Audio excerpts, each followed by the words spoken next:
Yo, what's up, everybody? Listen, today I got an exciting topic I want to talk to you guys about. It is why 98% of the real estate investors fail in this business. The first one is this. They don't make this real estate business a priority. They make it more like a side hustle. What I noticed with a lot of investors, they come in here, they have this, what I call the microwave mindset. Quick, put it in, 1 minute later, bam, I want to make some money. And they don't want to actually take the time to understand and master this real estate game. Look, even real estate investing is a game. No different than baseball, no different than football. It's a game. If you want to get good at anything, you got to master the game. I have a person I know that they just want to come in here and they just want to make money. Oh, you know what? If you ever see a fixer-upper, man, send it my way, I'll buy it. But they don't want to go out there and learn how to master finding off-market deal. They don't want to actually learn how to evaluate deal.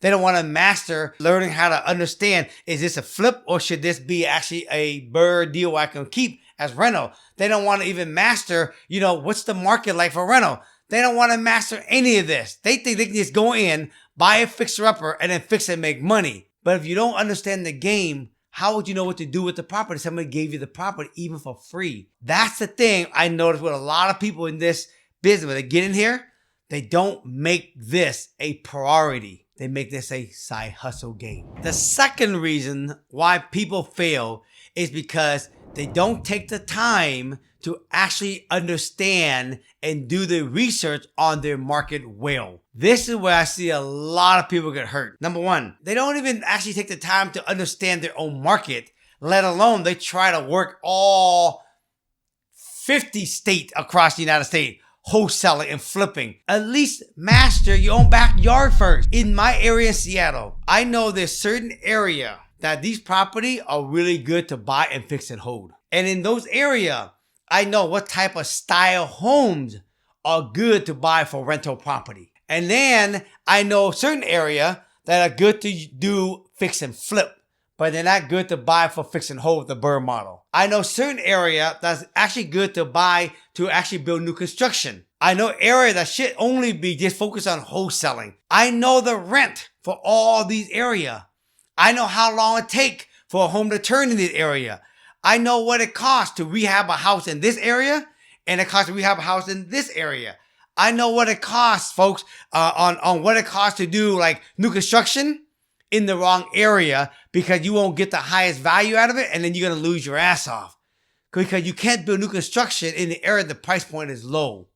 And then you also don't want to build new construction in a high-end market if you don't know how to put the right finishing for the high-end market. You have to understand all that when you are actually investing either in flip to sale or build to sale or actually build or flip to actually hold as rental. You have to understand that. And you got to know when is a good time to actually buy, not to buy. And you got to know what type of property you should buy and not buy for rental, the type of finish you should put in a rental. You have to know all that. You got to understand who are the demographic buyer in the area. You need to know all this. Because there's different demographic for renter in the BRRRR area as there are different demographic for renter in a flip area or a wholesale area. There's people that own rental property in a wholesale area, which is always a no-no. They don't understand. So when you can understand that in your area, then you can take that model, then you can duplicate it across the United States. For me, Seattle is such a big city. I don't need to go anywhere else. I have so much opportunity in my own backyard. I don't need to go anywhere. And I got my own crew. I got all my stats. I got everything in Seattle.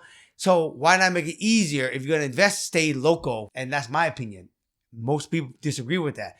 But if I am good and I understand my own market and there's a lot of opportunity in my own market, why do I want to go in other area that I got to relearn the whole thing over and I'm spreading myself thin? We don't need a gazillion property to be wealthy. All you need is maybe 10 property, free and clear. And if you got $2,500 a month on rent on a house and you got 10 property, that's $25,000 every month for life. Know your area. Study your market well. Know everything about it. The next thing I notice is that people buy the wrong property or they design the wrong property. Oh man, I see this all the time. I see people buying the wrong type of property to either burr or to flip. By the time they buy it and they try to rehab it, the property that they buy, it doesn't go up in value much because it got the wrong floor plan. It sits on the property funny. It looks funny. This is why when I make these videos that says these are the worst renovations you can do to your home, I'm not trying to cap on nobody's house. I'm giving people tips that when you design or rehab or buy the wrong house, folks, you are not making the property worth more money. You're actually making it hard to sell because the number of buyers for those funny looking houses are very small. The other thing I noticed, people when they buy property, they tear it down and then they design the wrong thing. I know a person right now that had a property, or actually still have the property. They are designing townhouse on it.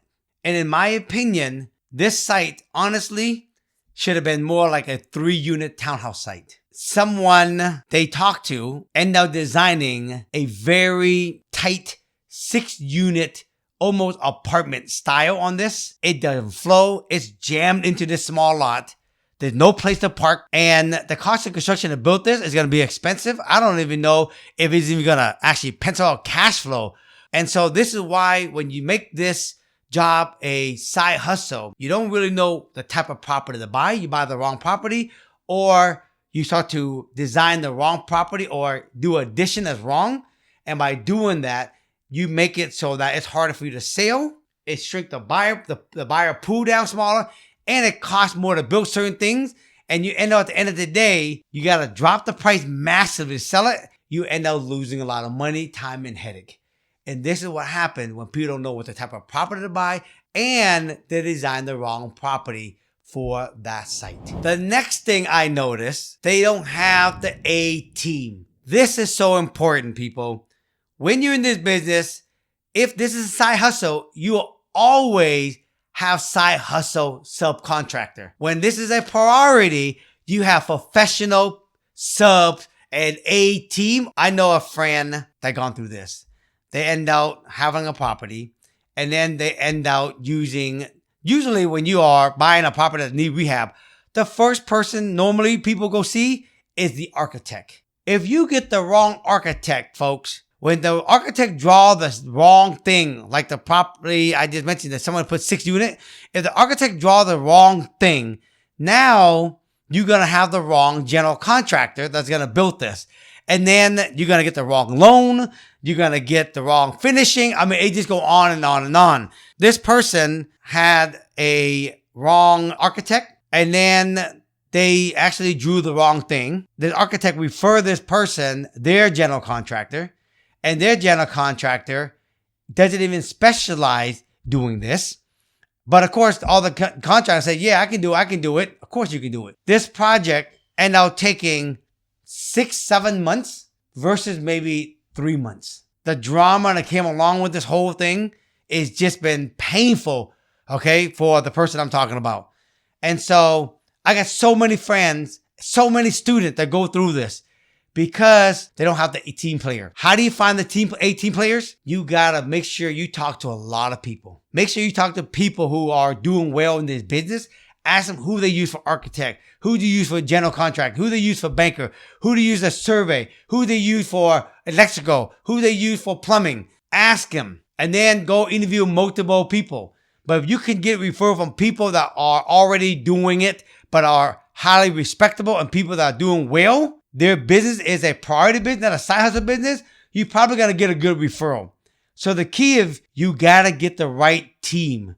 Otherwise, you are going to enter this business and you're going to leave this business fast. And the last thing is this. They don't have a mentor or even the right partner. In this business, again, everybody wants the microwave mindset. They want to get it and they want to make money, money, money.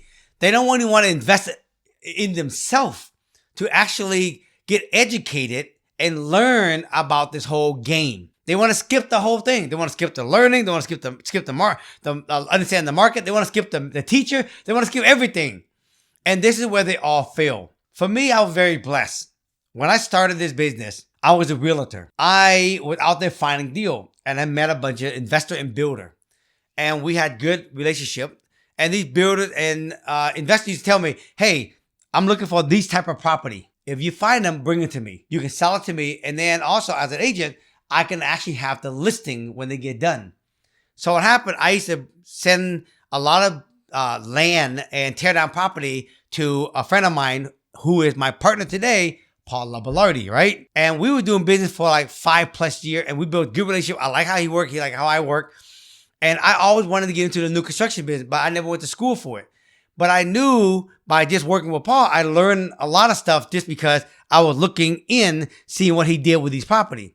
So one day I said to Paul, hey, I want to learn how to do new construction, but I want you as my partner. I want you to mentor me. And he says, great, how you want to do it? What if I find the land and then I will bring the land to you, and then together you and I will partner, we will build it out together.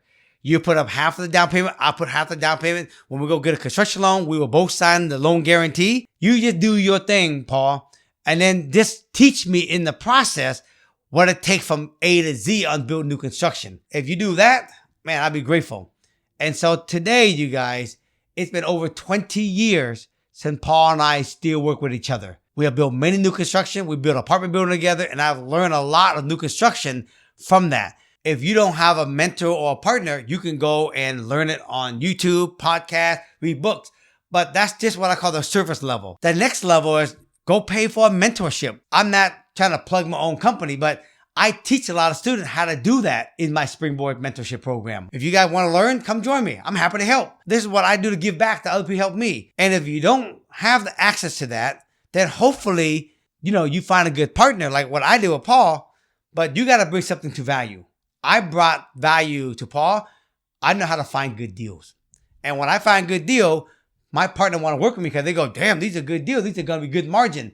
And they don't mind doing it together and split it 50-50. If the margin is tight and they got to split it 50-50 with you, there ain't no money left over. So either pay for a mentor or partner and find the right people. Because once you find the right partner, you get your system running, folks, you will never look back. And you can make a lot of money with very little headache. You can have the right A team. You make this business a priority business. Now you are cooking. You can make good money doing this business. You can make millions doing this business. But again, you got to make sure, you got to make this business a priority. You got to take the time to study the market, right? You got to get the right A team. You got to know what to buy, what not to buy, okay? What to design, not what not to design. And then you got to get the right mentorship or get the right partner if you want to be successful at this. And this is the reason why 98% of all these investors fail, because they don't do these 5 things. Because I noticed this all across the board with a lot of people I teach, because when they come see me, and I see it every day. If you guys like the video, please give me a thumbs up and make sure you comment below. Tell me what you think about this video. What's your thoughts on it? If you like other topic you want me to talk about, make sure you leave a comment. If you haven't subscribed, hit that subscribe button for me, okay? Until then, have an awesome day. Peace.